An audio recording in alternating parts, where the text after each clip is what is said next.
program of Senator Tommy Tuberville. First of all, Senator Tuberville, welcome on set. We love having you. Thank you. Now, you had the wonderful opportunity of being downtown for the trial today. You sat through it for many hours. Just give us an impression or two. Well, first of all, wasn't invited. I just showed up. J.D. Vance, senator from Ohio. Hey, let's go support President Trump. He was glad to see us. And we didn't go as former president. We went as a friend. And here's a guy that he handled it better than I did, and he's been doing it for 5 weeks. I can't imagine going to that cold, dreary courtroom every day with over 20 DAs, assistant DAs from New York. You know, there's a lot going on in this city, but they're all in that courtroom trying to prosecute President Trump. But he handles it well. Their key witness was there today, and you know they had to get him out of, I guess, either home lockup or a jail somewhere because he's already been convicted of a felony of lying in another jury case. And he said today he even lied while he was working for President Trump. He said that today. He said that today, and he also said that, and he did this, and they showed transcripts of this and played them over the loudspeaker in the courtroom. He taped President Trump. He took his phone in and taped President Trump several times, and it was just amazing. Now, can you imagine? You're the president of the United States lawyer, and you're in there taping a voice of the president and getting him on tape. I don't know what he did it for, but there wasn't really anything incriminating on it, but I'm sure he's done it several times. You know, that's the thing, though. The best lawyers we know, no one can figure out what exactly Trump did wrong here. Even the FBI. I mean, it's the most remarkable thing. The Justice Department looked at it. The Federal Election Commission looked at it. The prior district attorney in New York looked at it. Only Alvin Bragg is going after it with a bunch of Biden former DOJ associates working on this case. I mean, what's he done wrong? That's what is so baffling. Yeah, and all this testimony was all orchestrated. You can tell they had rehearsed it, gone over it and over and over it. He just basically sat there and kind of give his statement after they read the lawyer read the question out, and it wasn't very impressive. But you know, he did admit he's lied before, and again, taping the president's conversations, doing things that normally lawyers wouldn't do. You know, it's what happened to the lawyer and client privilege. I mean, I don't understand all this. Good point. Another thing. All right, let's go back to the Wildwood rally, which was most extraordinary. 100,000 people in Wildwood. The prior record in New Jersey was 11. That was a joke. Now, here's Mr. Trump at that Wildwood rally. Listen to this one.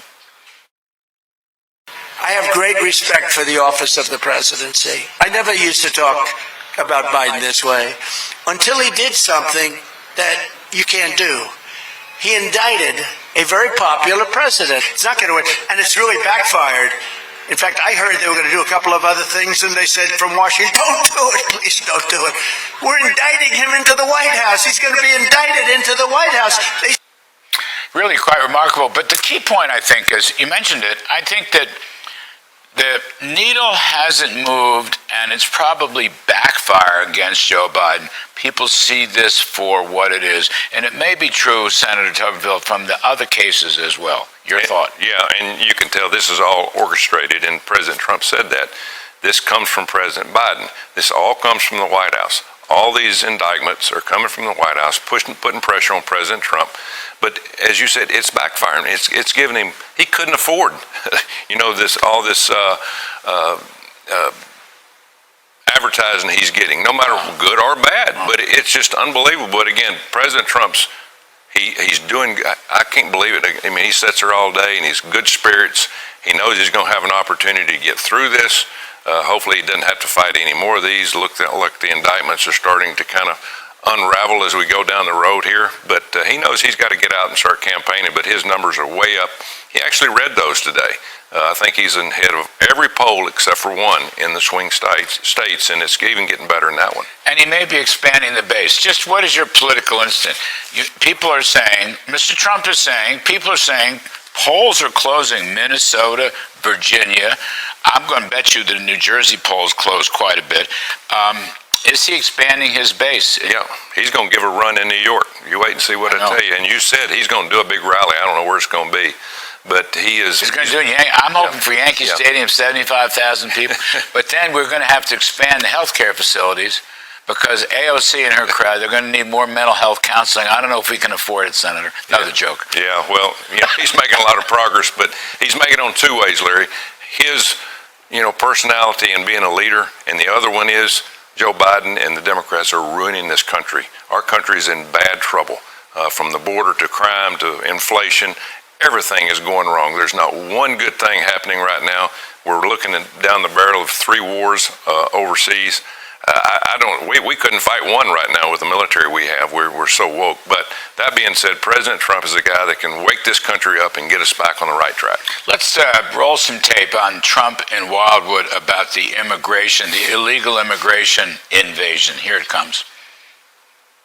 On day one of my new administration, I will seal the border, stop the invasion of people pouring through our border, and send Joe Biden's illegal aliens back home where they belong. I will shift massive portions of federal law enforcement to immigration enforcement, and on day one, we will begin the largest domestic deportation operation in American history. I wanted to flag that, the largest domestic deportation. This is something Mr. Trump has said any number of times, and others have said, going back to the Eisenhower years when illegals were deported. In fact, the liberal Republican governor of California, later Supreme Court Justice Warren, was the guy who pushed Ike to go through Operation Wetback and deport the Mexican illegals who would come into California or bankrupt in the state. Now, do you think in a Trump presidency, is it your expectation that he will follow through?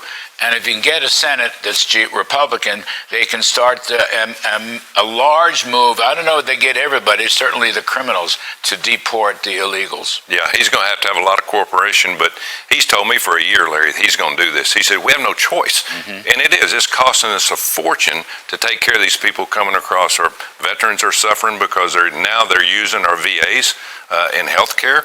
The millions and millions of dollars that the taxpayers are having to pay daily for taking care of these people is dead wrong. And again, American people are suffering. The economy's way up. Prices are out the roof. But he will do that. He will load them up by the help of ICE, Border Patrol, local police, county police, state police. That's right. They have to go home.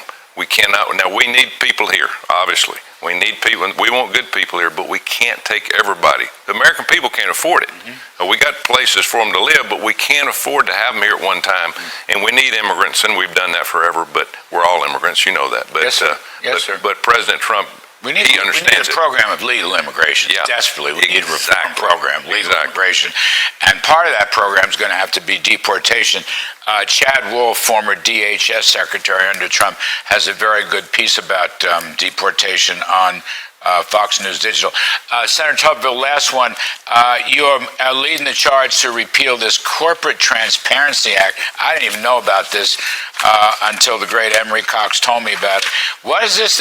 If you, even small businesses have to fire up names, addresses, all kinds of identification, and this is going into a Treasury criminal database of some kind? Yeah, if there's 35 million small businesses. Right. If you own an LLC starting this year, you are going to have to send in all your data, your address, your phone numbers, your government ID. And if you don't send it in, it's a 2-year criminal offense to go to prison, $10,000 fine.